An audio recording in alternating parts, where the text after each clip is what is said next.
Hello, दर्शन अनि नमस्ते सबैजनालाई। नेपालमा असाध्यै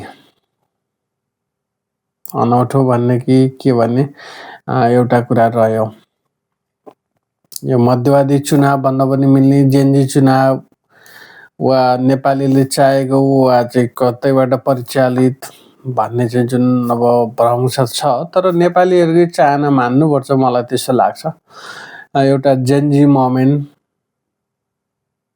जुन चाहिँ 28 वर्षभित्रका मान्छेहरूले चाहिँ आन्दोलन गरेको चाहिँ अब एउटा जनआन्दोलन जस्तै बन्यो। हाम्रो चाहिँ 76 जना चाहिँ मान्छेहरूले चाहिँ शहादत प्राप्त गरे। ती सर्वप्रथम त ती सबैजनाको चाहिँ स्वर्गमा बास होस्। ती सबैजनाको चाहिँ आशीर्वादले नेपाल एउटा चाहिँ उच्चतम गति वा चाहिँ अगाडि चाहिँ एउटा पाइला चालोस्।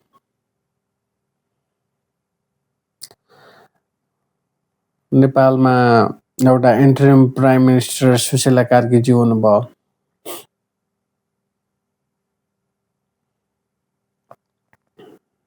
र हाम्रो गृहमन्त्री चाहिँ अर्याल सरज्यू, असाध्यै यहाँको टिमले राम्रो काम गर्यो। त्यस्तै चाहिँ निर्वाचन चाहिँ आयोगले पनि असाध्यै चाहिँ राम्रो काम गर्यो।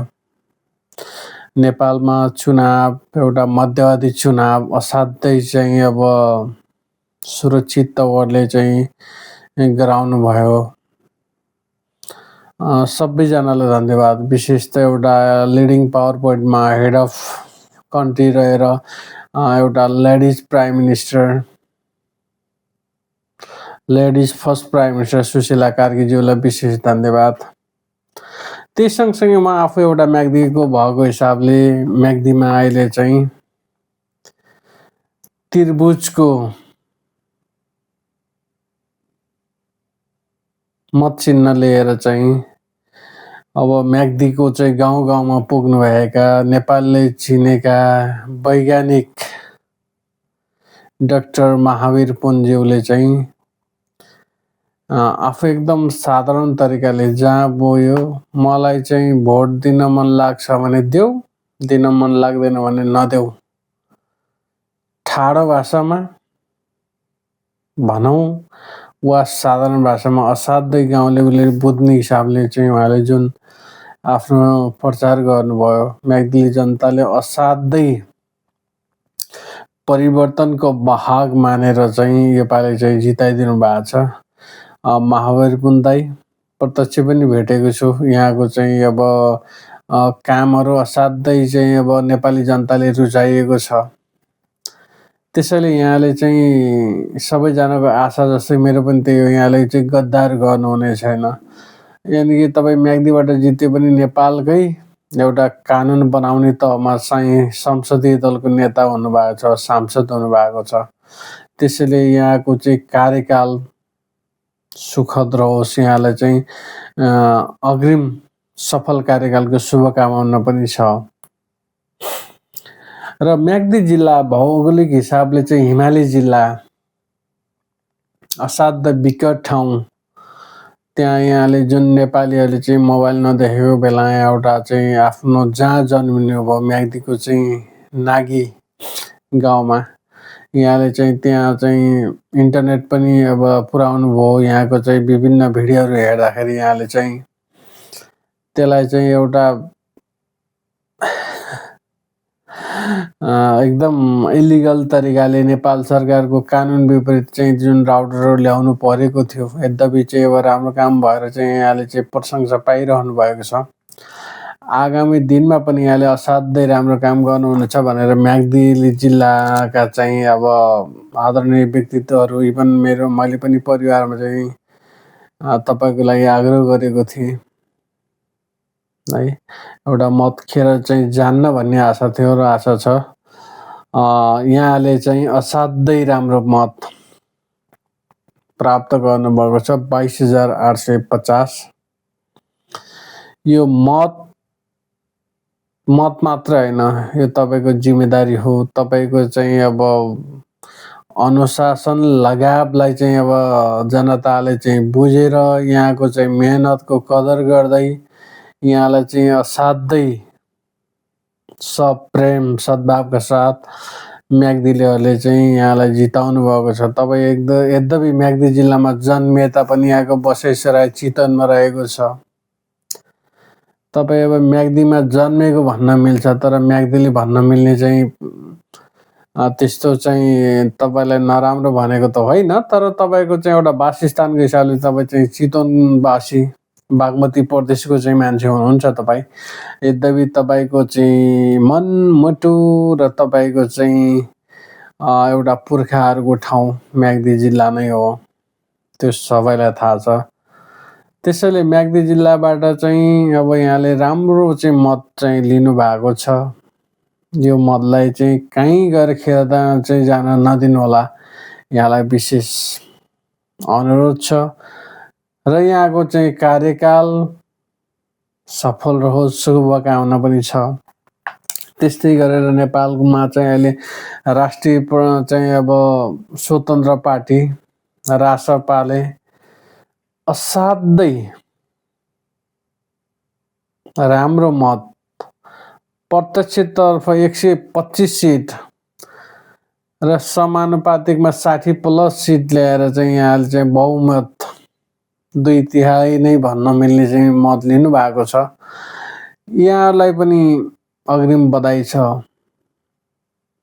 यहाँको चाहिँ जुन मेहनत रवि चाहिँ अब लामिछानेज्यू यहाँको चाहिँ कुनै वर्णन गरेर त सकिँदैन, तर पनि अहिले जुन उचाइमा पुर्याउनलाई चाहिँ तपाईँले चाहिँ आफ्नो एउटा फन्डामेन्टल तयारी गर्नुभएको थियो, अहिले चाहिँ अझ यो मत ल्याउनको लागि पनि तपाईँहरूले असाध्यै राम्रो निर्णय गरेर बालेन्द्र शाहलाई तपाईँको एउटा आइकनिक भावी प्रधानमन्त्रीको रूपमा घोषित गरेर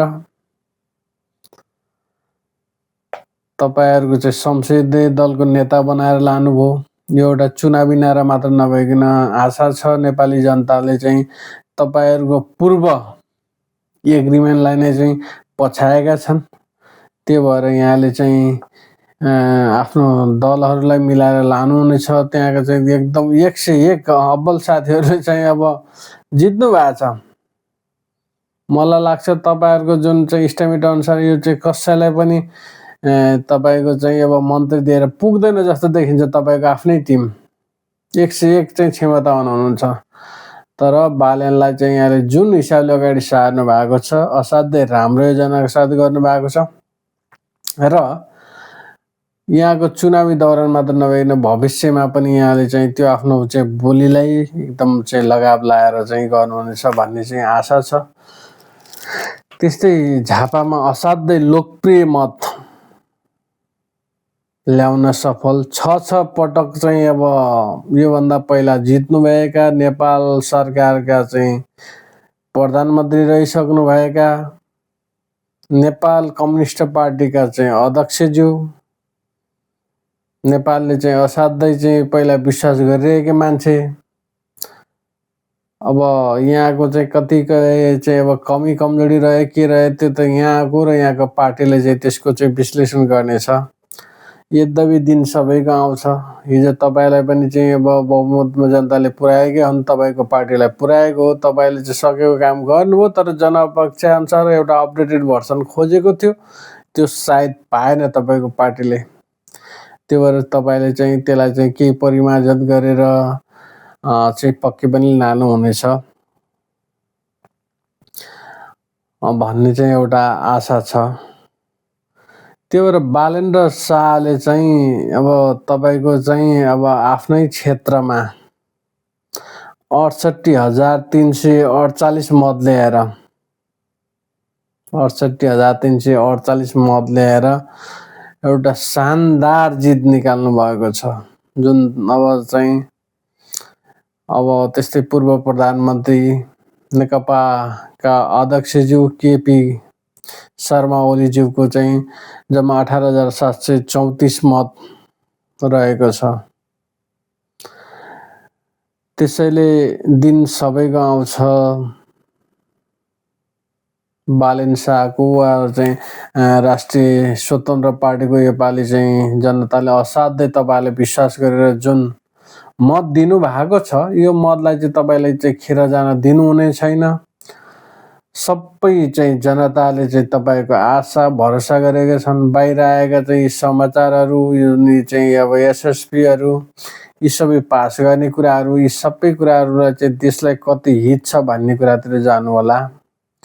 मलाई आशा छ यहाँले चाहिँ जनता जनार्दन हुन्, यहाँलाई थाहा छ जनताले चाहिँ तपाईँहरूको मत, तपाईँहरूको चिन्तन, तपाईँहरूको कराई, तपाईँहरूको चाहिँ संसदको चाहिँ बोलाइ, तपाईँहरूको काम गराइमा चाहिँ के सन्तुष्ट र चाहिँ अब जनताले चाहिँ एउटा नयाँ पार्टी खोजेको र राष्ट्रिय स्वतन्त्र पार्टीले चाहिँ अब एउटा आइकनिक एउटा फ्युचर प्राइम मिनिस्टर घोषित गरेको मिस्टर बालेन्द्र शाहज्यू, काठमाडौँको चाहिँ पूर्व मेयर रहिसक्नु भएको, आफ्नो चाहिँ कार्यक्षमता चाहिँ राम्रोसँग देखाइसक्नु भएको व्यक्तिलाई चुनेर जुन यहाँले चाहिँ डिसिजन गर्नु भएको छ, त्यो असाध्यै राम्रो डिसिजन रह्यो र चाहिँ जनताले यहाँलाई पत्ताए र बालेन्द्र शाहले चाहिँ असाध्यै टफ ठाउँमा गएर आफूलाई चाहिँ असाध्यै अब्बल चाहिँ अब एउटा नेताको रूपमा असाध्यै प्रमाणित गर्नुभयो।